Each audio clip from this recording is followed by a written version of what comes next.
All right, I'm going to show you how to get the caps off of these AL indicator lights.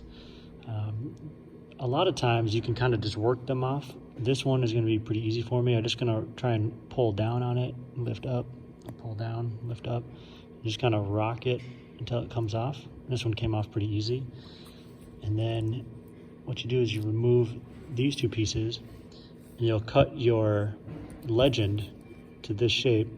You'll just put your legend on there, the transparency film, and then put this back on and reassemble it.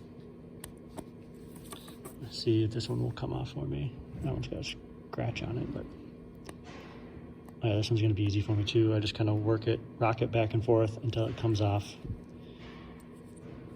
And you pull those apart and then you put your legend on there. This one was a little stiffer and didn't want to come off. So sometimes I'll use a razor blade to kind of get between there, and I might try and pry it off. The only problem is with this is you may do damage to the red part here or the housing, but you can kind of maybe get it started and get a little wiggle room in there.